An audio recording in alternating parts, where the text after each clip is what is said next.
desconstruindo a narrativa do gado em 6 minutos e 2 segundos. A corrupção do PT pesa muito. E você sabe que teve corrupção, né? Não dá para dizer que não teve. A corrupção era do governo do PT. E dos partidos que compunham o governo, segundo a Polícia Federal, o partido que mais roubou é o partido que hoje coordena a Casa Civil do Bolsonaro, que é o Partido Progressista.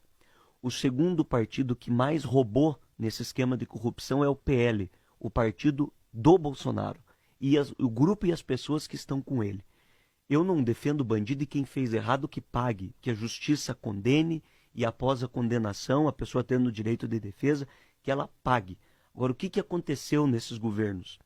O Lula escolheu o Procurador-Geral da República da lista tríplice do Ministério Público. O Lula deu autonomia para a Polícia Federal. Se descobriu a corrupção porque teve independência no governo. Qualquer delegado da Polícia Federal hoje que comece uma investigação contra o governo Bolsonaro é afastado. O Sérgio Moro saiu do governo Bolsonaro denunciando que houve interferência na Polícia Federal. O Bolsonaro está determinando o sigilo de 100 anos nos documentos públicos, inclusive em visitas oficiais dentro do Palácio do Planalto. O Bolsonaro tem a coordenação hoje do Valdemar da Costa Neto e tem a coordenação hoje do Fernando Collor de Mello. Falar em corrupção em relação a quem defende o Bolsonaro parece piada. É vergonhoso. Só se descobre corrupção quem investiga. E o que nós defendemos é autonomia da Polícia Federal, autonomia dos órgãos de investigação, autonomia do Ministério Público. O Bolsonaro, Marelli, é o primeiro presidente da República desde que foi instituído a lista tríplice que coloca um procurador-geral da República, um amigo, um escolhido fora da lista tríplice do Ministério Público. O Bolsonaro acabou com a Lava Jato. A Lava Jato era a operação que descobria as fraudes.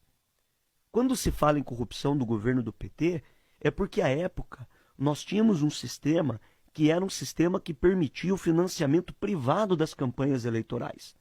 Nós tínhamos ali uma falta de transparência que, ao longo do governo, foram feitas situações como a lei da transparência, como a autonomia da Polícia Federal, que permitiu as descobertas. Agora, não é esse o debate. O debate é que o país está mergulhado numa crise econômica. Nós temos pessoas disputando pele de galinha, disputando osso nos lixos para poder comer. Nós temos uma situação que o salário mínimo parou de crescer. Nós temos uma situação que os programas habitacionais foram cortados.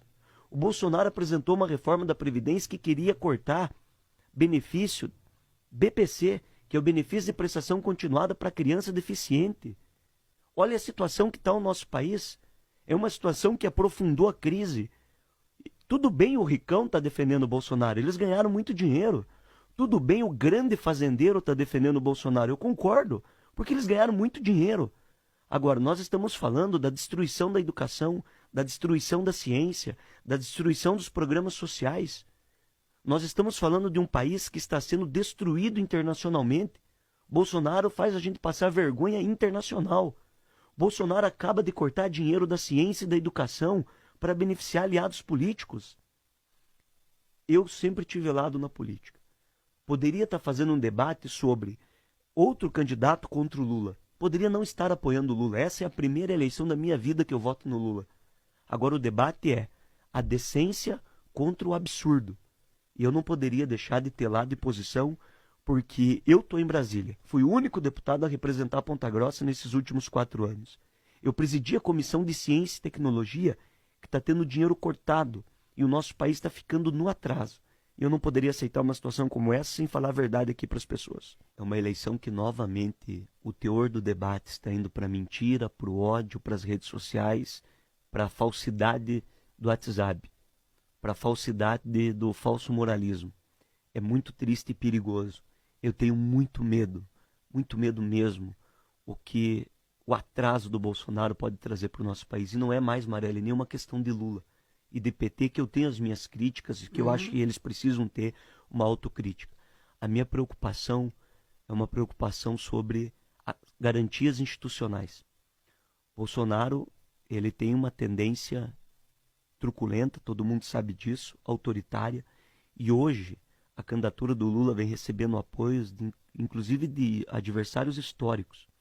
150 cientistas acabam de assinar uma carta em defesa da ciência, da educação, apoiando a candidatura de Lula. E não é nem porque gostam do Lula, é porque tem aversão, porque tem medo do que pode significar uma candidatura, uma eleição do Bolsonaro sem ele precisar ter uma nova reeleição.